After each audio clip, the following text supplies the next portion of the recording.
Me da mucho gusto porque son dos personas que conozco, tienen una gran carrera. Me voy a dar la oportunidad de presentar primero las damas.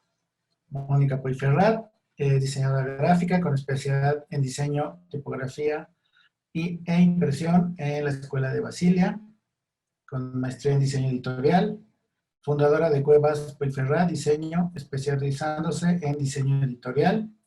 Fue directora de arte de la revista Artes de México. Su trabajo ha sido reconocido en diferentes ocasiones con el premio Quorum. Ha sido docente en diferentes universidades en México, en programas de licenciatura y posgrado, y actualmente es coordinadora de la Facultad de Diseño de la Universidad Anáhuac, Campus Sur.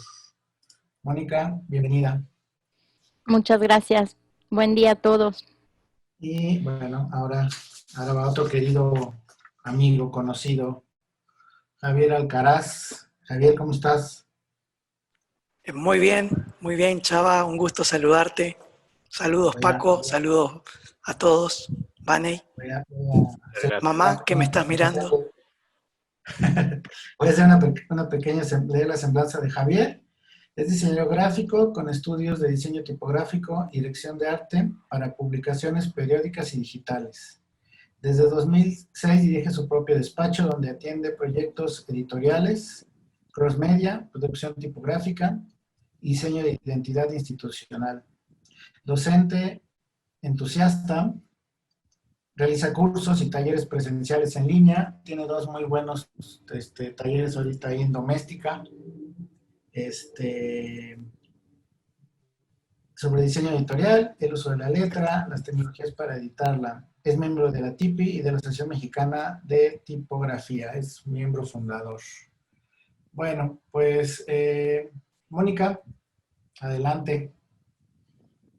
Muy bien, muchas gracias. Les voy a compartir mi pantalla para que puedan ver la presentación que preparé. Quisiera yo hacer la aclaración sobre lo que verán ahorita. Espérenme tantito. Ahí. ¿Sí lo ven? Sí. Ok, perfecto, muchas gracias.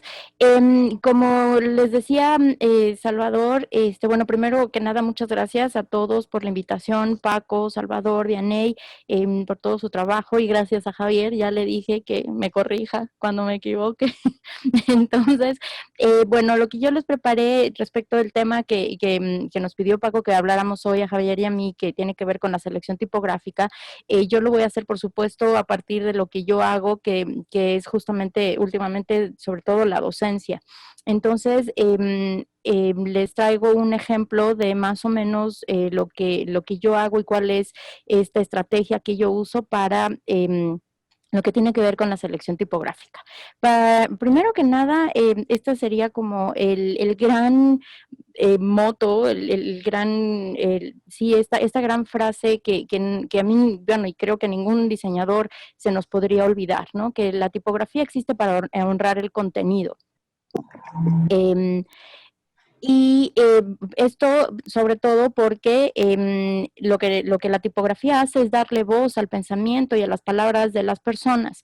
La tipografía, dice Robert Brainhurst, debe de llamar la atención sobre sí misma, es decir, es un gancho que nos jala y que nos lleva a el texto, cualquiera que este sea y en cualquier publicación que ésta esté, pero también un punto muy importante es que después también tiene que renunciar a esa atención, porque la atención no se puede quedar en estas formas de la tipografía. Esto es muy complicado y es por eso que la selección tipográfica es muy importante. Mónica, ¿crees que puedas darle para que se vea un poco más grande la presentación o full screen? Ya está en full screen. ¿Sí? ¿Lo ven muy chiquito? Sí, se ve el parte del menú y estamos en la imagen número 1. Oh, Dios, no, entonces espérenme porque yo ya estoy pasando, algo está sucediendo porque no lo pongo ahí lo ven mejor. Sí, mejor. Pero ¿sabes qué? Que no está funcionando, me está pasando lo que a Fernando, que no está funcionando a ver, ahí Ay, creo que Sí. sí. creo que es lo que se va a lograr mejor. ¿ok? Bien. Gracias. Gracias, Bonnie. Adelante. Ok, entonces creo que me quedé aquí. No, más adelante. Ahora sí, ¿está pasando? ¿Notaron algún cambio Sí. en la presentación? Ok. Bueno, entonces esto, como les decía, la tipografía nos permite comunicar lo que pensamos, lo que queremos, lo que buscamos, lo que decimos.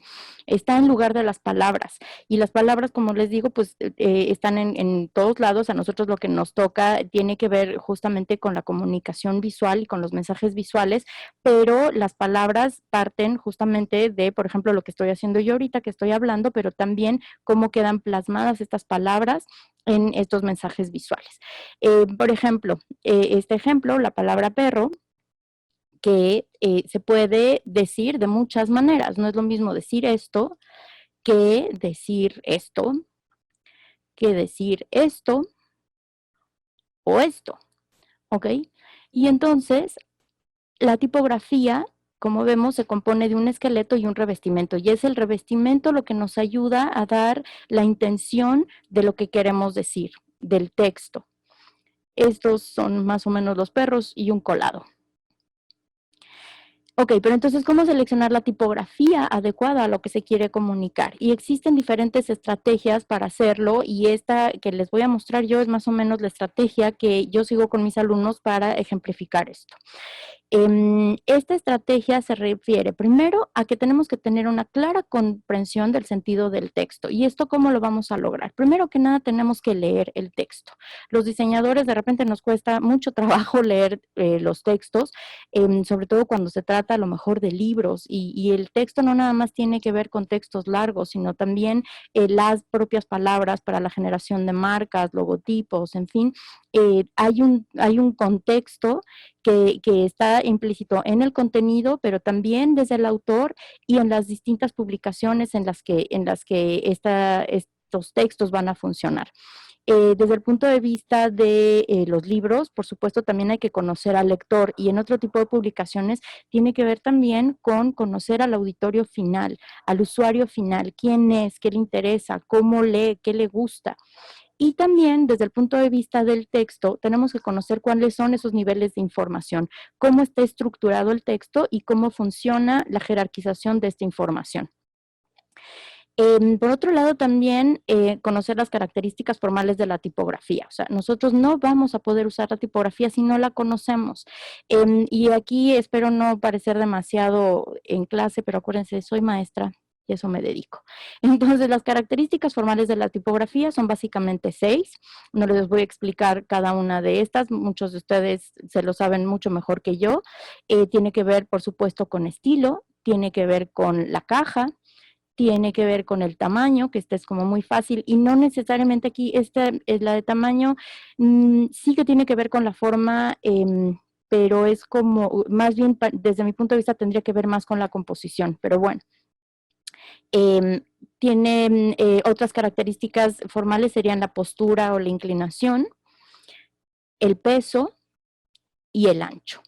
Estas características formales, sobre todo lo que tiene que ver, con el estilo, esta clasificación que les puse aquí de estilo es lo que propone Ellen Lupton en su libro que tengo aquí, Pensar con tipos, pero sobre todo estas características visuales son las que propone Rob Carter en su libro, ¿cómo se llama? Experimental Typography, que lo tengo aquí sobre la mesa. ¿Okay? Esto lo pueden encontrar en esas dos publicaciones.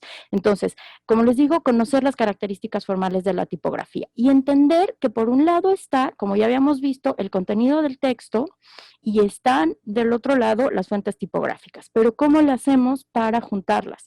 Tenemos que entender entonces y tratar de encontrar cuáles son los conceptos, los valores y las características que están implícitas o escondidas ahí en el texto, para de alguna manera tratar de llevarlos y encontrar de la misma manera esos conceptos, valores o características en las fuentes tipográficas. Ok, entonces aquí les traigo un ejemplo. Esto es un ejercicio que hago con mis alumnos en la clase de proyectos de diseño editorial en la universidad, y partimos de un ejercicio sobre la representación de la palabra. ¿no? Entonces a cada quien se le asigna una palabra, en este caso y la palabra pachón, y es un ejercicio que me gusta mucho porque hay palabras en el español que son muy ricas y que nos permiten hacer este tipo de ejercicios de una manera como mucho más simpática y interesante y que queda como muy claro lo que tenemos que hacer. Entonces, lo primero que tenemos que hacer es entender el significado de la palabra, porque también hay muchas palabras que no conocemos y para poder representar las palabras las tenemos que conocer. Estas serían, por ejemplo, algunas definiciones de la palabra pachón. Esta es una segunda. Moni, ¿Sí? disculpa, te interrumpo un segundito. ¿Sí? ¿Será que pudiéramos compartir en tu escritorio y luego darle public screen? Y así se verá mejor. Tú tranquila, nosotros Ok. no. Ok, entonces, ¿cómo quieren que...? Y entonces se va a ver todo más grande. Pero ¿cómo quieres que le haga? Perdón. Sí. ¿Salgo de aquí? Exacto, deja de compartir. Ok. Ahora a ver, te vas a compartir y vas a ver en tu pantalla que hay distintas pantallitas, por así decirlo. Ajá. ¿Sí? Tu presentación tendría que estar en full screen. Ok, primero la pongo en full screen y luego ya regreso. Eso. Permítame.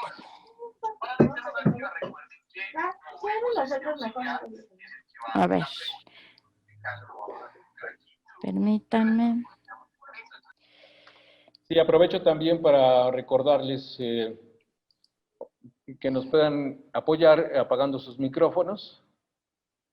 Pero Confesamos sabes, que desde acá somos inexpertos en el manejo de Zoom, estamos haciendo todo lo mejor posible, pero también agradeceríamos que apaguen sus micrófonos. Gracias. Sí, te pongo... además sabes, Paco, que a la hora que pongo el full screen no me deja regresar a Zoom. Eso es lo que pasa. ¿Será? Déjame ver cómo te puedo apoyar desde acá. Cuando le pones full screen, que le des manzanita tabulador para cambiarte como de aplicación. A ver. Manzanita, tabulador. No me hace nada. Así ya. Sí, ahora Espérenme, comparten. espérenme. Eso. Ay, yo necesitaba a Salvador. ¿Ahora sí? Ahora sí, adelante. ¿Quieren que me regrese? No. No, tranquilo, muy bien. Ok, pero ya lo ven. Entonces, me quedé en entender la palabra y encontrar definiciones de la palabra, ¿ok? Este es el trabajo, como les digo, que hacen mis alumnos. Y ahora no entiendo. Ahí está, cómo pasar. Esta sería otra definición. Y otra de las cosas que les pido hacer es hacer una lista de sinónimos para terminar de entender lo que este concepto, pachón, en este caso es, pero también, por otro lado, lo que no es. Uno para representar siempre tiene que saber lo que este objeto o este concepto es y lo que no es. Y a partir de ahí, que ya tenemos una mejor idea de lo que esta palabra quiere decir, les pido a mis alumnos hacer una búsqueda de fuentes y me encanta la plática anterior de Daniel y Luciano, porque yo sí que les pido mucho a mis alumnos hacer una búsqueda de estas fuentes que puedan representar estos conceptos, pero que las hagan. Nosotros trabajamos, por ejemplo, yo les pido que entren a MyFonts. Desde ahora ya también voy a insistir en que lo hagan también en Latinotype, porque para mí es muy importante que sepan, no nada más que conozcan las fuentes, que sepan cómo se llaman, pero también que se empiecen a entrar en el tema de la compra de las fuentes que van a usar, ¿no? Por lo menos que sepan cuánto cuestan.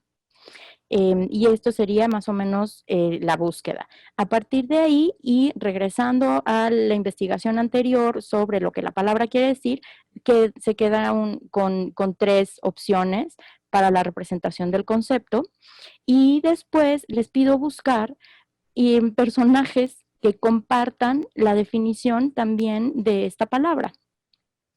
Y después se hace me faltó ahí una C, perdón, una relación texto-imagen, o sea, cómo unir una fuente con, en este caso, una imagen, un personaje, y encontrar cuál es la pertinente para cada uno. Entonces, este es un ejercicio muy sencillo que nos permite justamente adentrarnos a la búsqueda y selección tipográfica, pero después se hace más complejo, por ejemplo, para el diseño de una publicación, que en este caso el pretexto es una revista, para el diseño de la cabeza, el logotipo, como le quieran llamar, de la publicación. El proceso que seguimos es el mismo, sobre todo me estoy refiriendo, como les digo aquí, a la cabeza. Este es trabajo de una de mis alumnas del semestre pasado, Ale Porcayo, gracias. Y bueno, el proceso, como les digo, es el mismo. En lo que tiene que ver, sí, bueno, este es un ejemplo. Otro ejemplo sería este otro. En el mismo caso, el pretexto es el diseño de una revista. Estas son propuestas de portada de revista. Y después tendríamos el diseño de los interiores, en donde también hay un proceso de selección tipográfica, que ahí se me fue un proyecto aplicativo donde no tenía que ir, perdón. Que ahí el proceso es distinto, porque funcionan distinto las fuentes para textos que las fuentes para marcas, para cabezas, para logotipos, pero como no tengo mucho tiempo, pues no me puedo meter mucho ahorita para allá, pero quería más o menos mostrarles el ejercicio completo, ¿no? Esto es un muestra de páginas interiores. Este es el otro pretexto. La otra publicación, esta es de Ale Tobar. Gracias, Ale. Y hasta aquí. Ese es el proceso que les quería yo mostrar el día de hoy sobre selección tipográfica.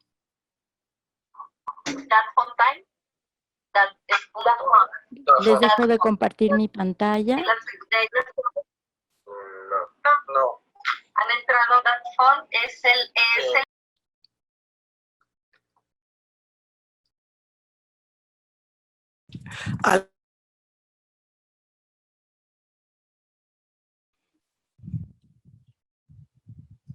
Perdón, ya te muteé yo, Javier. Perdón, está bien. Estaba diciendo una tontería. Listo. Muy bien, Moni. Muy interesante Querido. trabajo, es lo que digo de mi parte. Muchas gracias.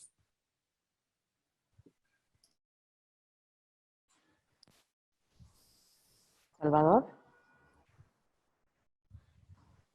Se le acabó el café y se durmió Salvador. Salvador, ¿estás por ahí? Okay. Aquí estoy. No, Javier, tú puedes Sí. Compartir tu presentación. Ok, entonces dame chance. Comparto el escritorio primero. Vengo aquí. ¿Sí me ven? Oh. Sí, y se ve Sí, se ve completo. bien. Esta sí, esta no. Ok, bueno, muchas gracias. Qué bueno que no nos pusimos de acuerdo, Mónica, porque se ve que hay conexión, porque creo que lo que voy a comentar tiene un poco que ver con lo tuyo, obviamente, del mismo tema, selección tipográfica, pero tú has ahondado en algunos temas que me parecían a mí que a lo mejor los tenía que dejar fuera del tintero, ¿no? Y en este caso, lo que me toca hablar a mí es criterios desde la experiencia, no solamente como docente, no tanta experiencia docente como Mónica, sino más bien desde las trincheras del diseño editorial, sobre todo a la hora de hacer una selección tipográfica. Y he recopilado mucha información al respecto, he tratado de hacer mis propias metodologías, he consultado con otros colegas, grandes colegas, y bueno, al final de cuentas, creo que hay diferentes maneras de hacer esta selección tipográfica, pero bueno, aquí para introducirnos y para tomar en cuenta de cómo hacer la selección tipográfica, creo que hay que considerar varios factores, más allá de la metodología o qué tan profundo te metas en cada uno de estos factores. Pero para introducirnos, voy a citar a Beatrice Ward en La copa de cristal, cuando habla de que el tipo bien usado es invisible como tipo, así como la perfecta voz modulada es el inadvertido vehículo, bla, bla, bla, bla, y lo pueden leer perfectamente. Pero ojo, quiero hacer una aclaración acá porque hay muchas cosas que nosotros vemos en la tipografía, analizamos, juzgamos, medimos, pero tenemos que hacer una diferenciación previa. Esta frase de Beatriz Ward se refiere a la tipografía para texto. Entonces, a veces la tipografía, si está bien usada, debe ser invisible, pero cuando no necesita ser una tipografía para componer textos, justamente no debe ser invisible. Entonces yo creo que aquí hay que hacer una pequeña diferenciación al respecto, ¿no? Otra cosa que hay que tomar en cuenta es que la escritura es una forma de comunicación visual, pero también es una forma de comunicación espacial. La tipografía, al ser una mancha gráfica, al ser sea impresa o sea en pantalla, ocupa el espacio con información. Entonces, comprender también al espacio es clave a la hora de elegir la tipografía. ¿Cómo entendemos el espacio que hace que esa característica tipográfica deslumbre o cumpla una función mucho más mesurada? Está de la mano con la apreciación y con la capacidad que tenemos como diseñadores de leer el espacio.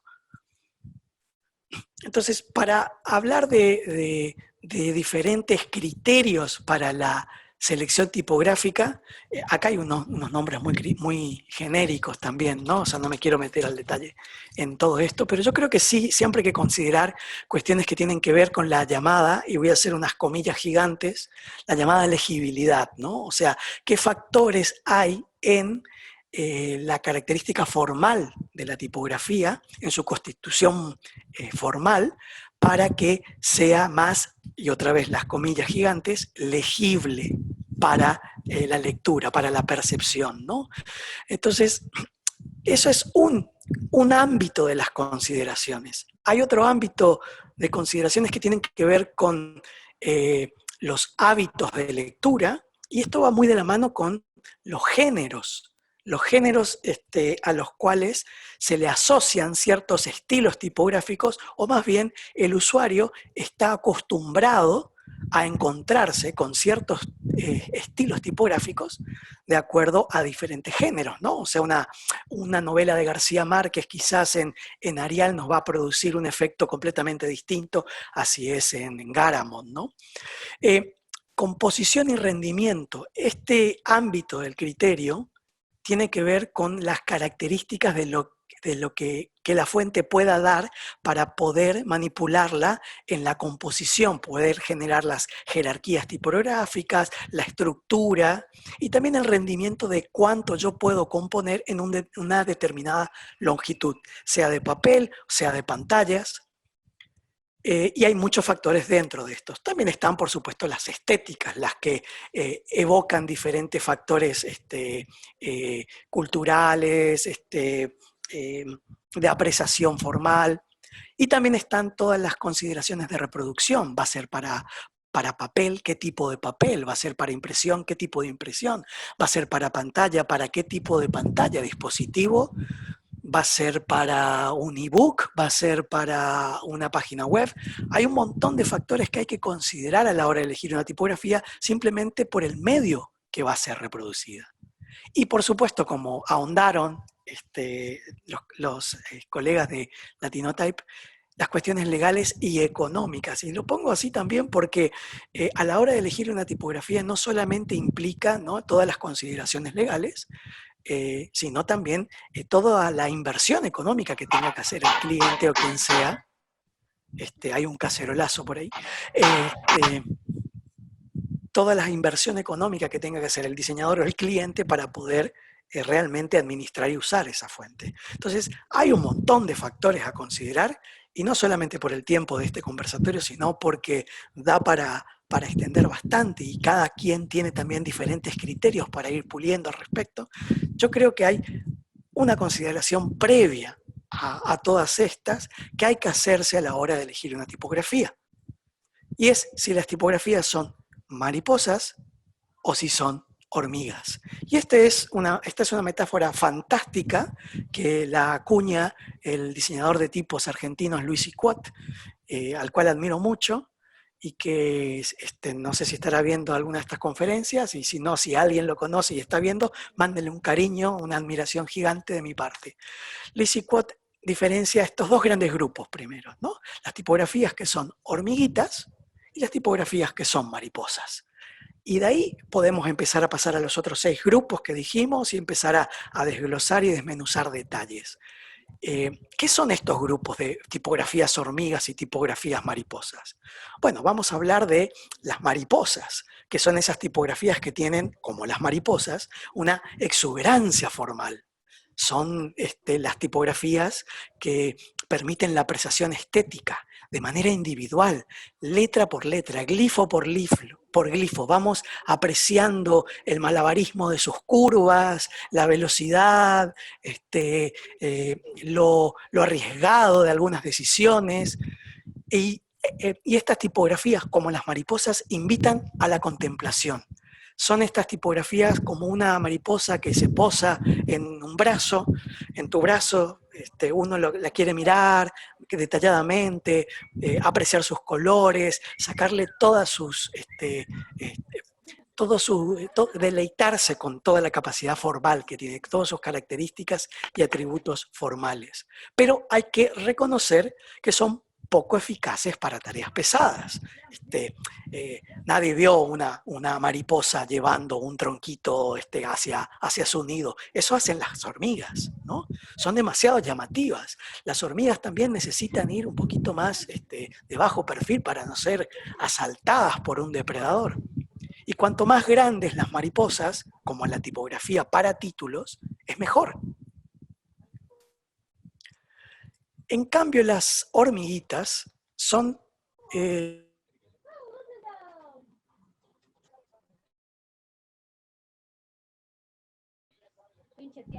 Ok, ahí estoy.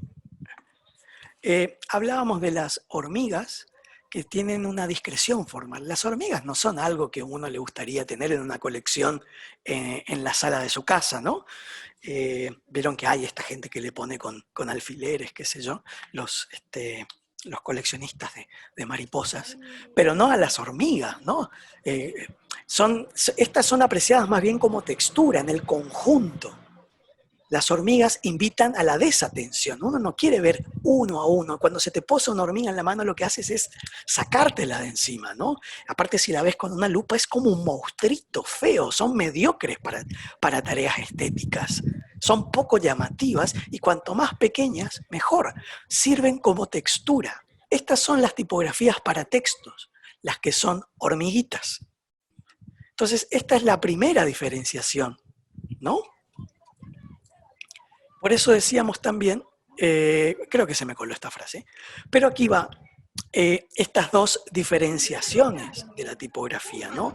A la izquierda vamos a ver esas tipografías que son mediocres para tareas estéticas, aunque sí podemos apreciar aquí las curvas, esos patines arriesgados, esas contraformas de la izquierda, pero si lo comparamos con la de la derecha, sus formas son poco llamativas, ¿sí? Y en cambio tienen detrás una intención completamente diferente. Y esto es lo que hay que entender principalmente. ¿Cuál es la intención que yo tengo para elegir la tipografía? ¿Va a ser una hormiga? ¿Va a trabajar en conjunto? ¿Tareas pesadas? En tipografía hablamos de tareas pesadas cuando decimos la composición de textos extensos, 300, 400 páginas o 100 y tantas, miles de caracteres, donde el lector, el usuario, tiene que volver, lo que decía Ward, volver invisible la forma y traspasar hacia el contenido.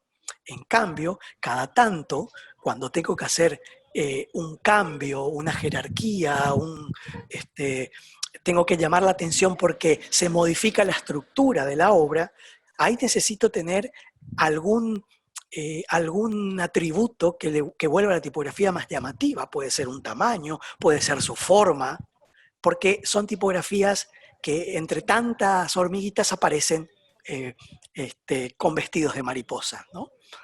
Pero en los ejemplos anteriores quizás era muy evidente las diferencias, ¿no? Pero también tenemos que verlo en tipografías dentro de un ámbito mucho más sutil de la tipografía, ¿no? Y que es quizás el ámbito que se ha trabajado durante muchos siglos, ¿no? Para cuerpos pequeños la tipografía, para textos extensos, para ser invisibles, tipografía para texto. Esto tiene mucho que ver, esta diferencia de lo que podemos ver, de los detalles que podemos ver y la capacidad que tenemos con los rangos de visión que tenemos. Este es un estudio, un ejemplo de un estudio que se hizo en los 80 donde podemos ver cómo hay 3 factores, a lo mejor pueden llegar a ver estos 3 cuadraditos que tienen 2 letras, en realidad 3, una D, una E y una F, encimadas, ¿no? Y ustedes ven la grande arriba que pueden ver esa F con todos sus rasgos y cada una está como más difuminado. Y si van viendo más hacia abajo, en el lado inferior derecho, van a ver que se ve un poco mejor, no tanto la F grande, sino ya se empieza a ver más la E y un poco más de la D. Y si lo ven al cuadradito más pequeñito que tienen en el ángulo inferior derecho de ese ejemplo mediano, van a ver que ya se ve prácticamente la D, que está como más, menos definida la forma. Estos rangos de visión que tenemos en la percepción también nos dicen mucho de cómo el diseño tipográfico está hecho y entonces con qué criterio elegirlos, para qué usos, si para que se vistan de mariposas o para que trabajen como hormigas, ¿no? A este señor quizás lo conocen. Y Huygens era un marionetista muy importante, que él también trabajaba mucho construía sus marionetas y cuenta la leyenda de que él, el efecto marioneta para el diseño tipográfico lo aprendió justamente transpolando lo que él veía en el teatro de marionetas a la tipografía. Él empezó a hacer tipografía desde muy grande, ¿no? Entonces tuvo mucha experiencia como marionetista para poder entender este criterio. Javier, sí. Permíteme, discúlpame, me da mucha pena.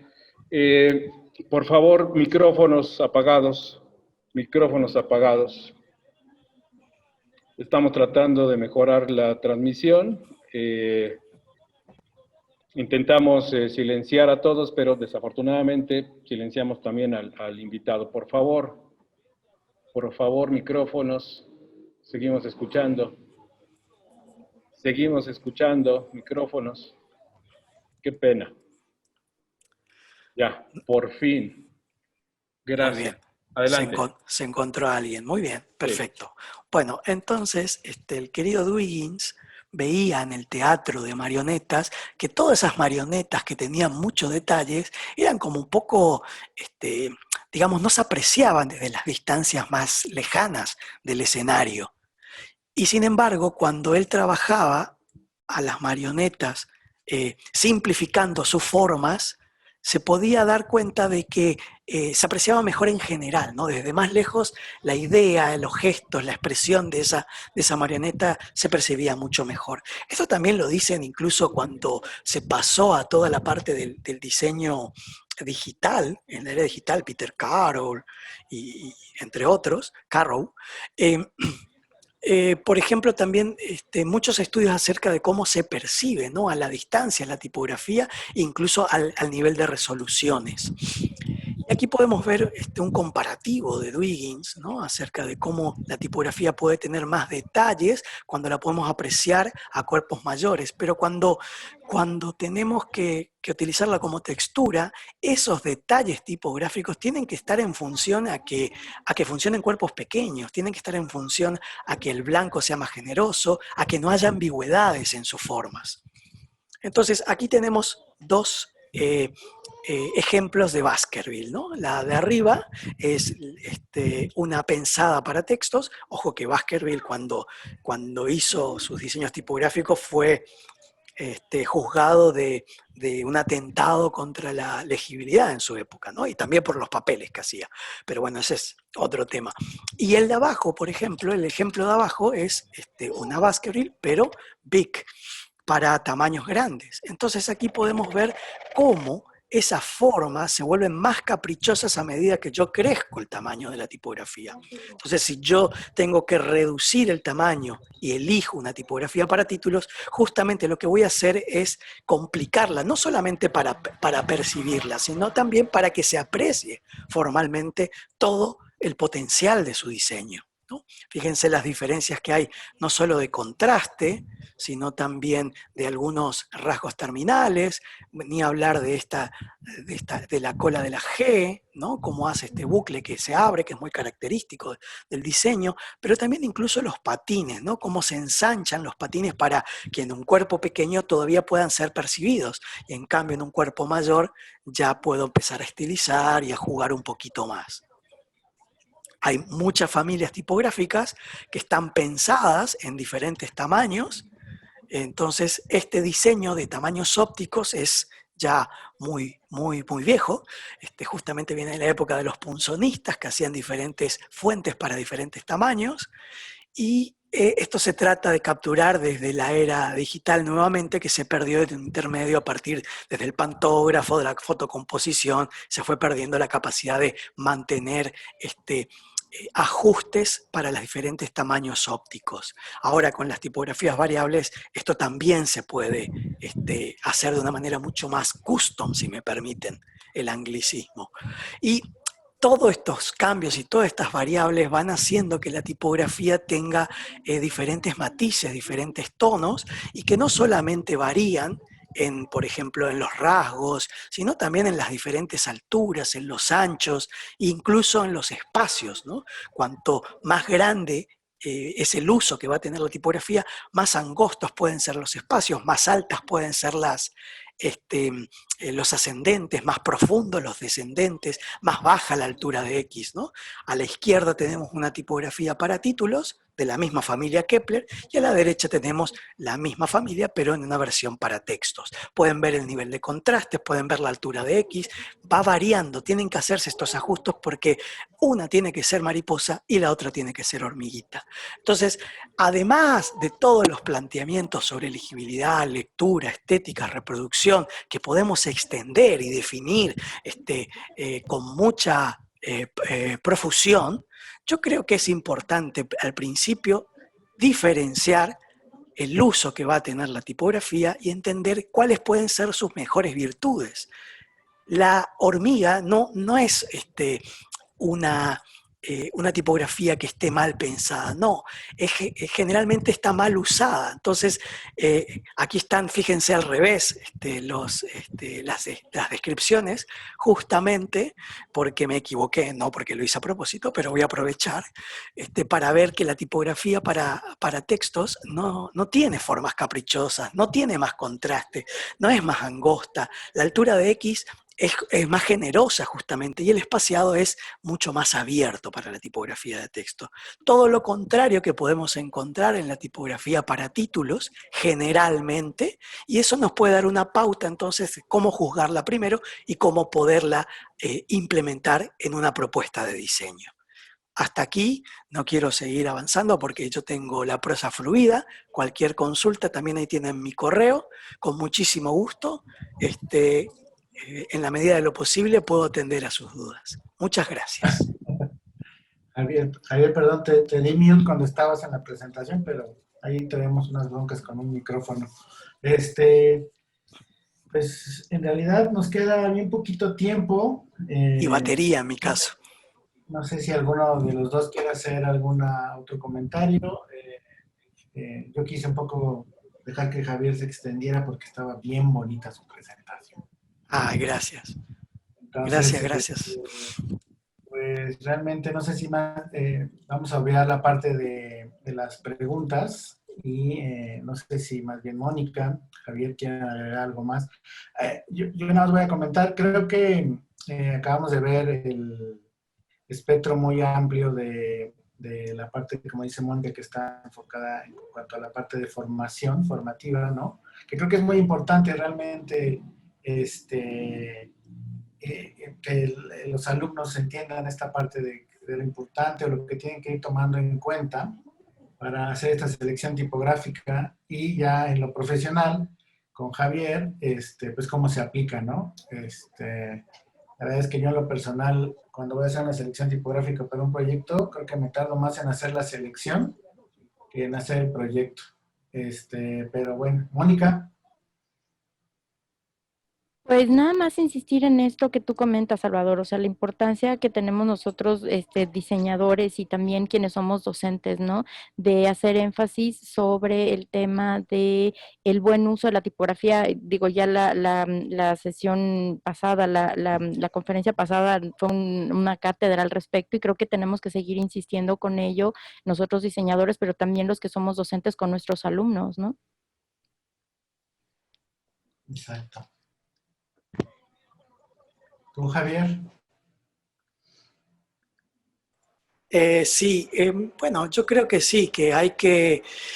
A mí me pasa lo mismo, me quedé con esta idea que decías de que te tiras más tiempo en elegir la tipografía a veces que todo el proyecto. A mí me pasa igual y cada vez le voy viendo un montón más, pero tiene mucho que ver con esta capacidad de que podamos compartir, no solamente con el estudiantado, digamos, también incluso con los clientes. Esto es muy importante, me parece, de poder hacer esta docencia con los clientes y explicarle criterios, qué tienen que ver, qué no tienen que ver, porque si no caemos en el lugar que es muy fácil de juzgar, de que el cliente no sabe nada, de que el cliente no entiende, de que, como decía Sartre, el infierno es el otro, ¿no? Y nunca nosotros. Y ese es un pecado grande del diseñador, ¿no? Y de lo que tenemos que enseñar, sobre todo en la parte de la tipografía, es enseñar a cómo apreciarla. Sí, ya se nos cortó. Se le ha de haber acabado la pila, yo creo. No, porque ahí está. Ahí está, ok. Ahí sigue, ¿no? Javier. Javier es el... Hola, hola. Ahí estás. Ahí está. Perdón. Bueno, no, perdón, es que justo se me fue. Tengo un problema de conexión, disculpen. Bueno, creo que pasemos a la siguiente pregunta porque ya me olvidé, ya dije todo, ya me olvidé, no lo voy a poder repetir más. Bueno, pues a mí no me queda más que darle las gracias a los dos, de parte del comité organizador, de Paco, mío.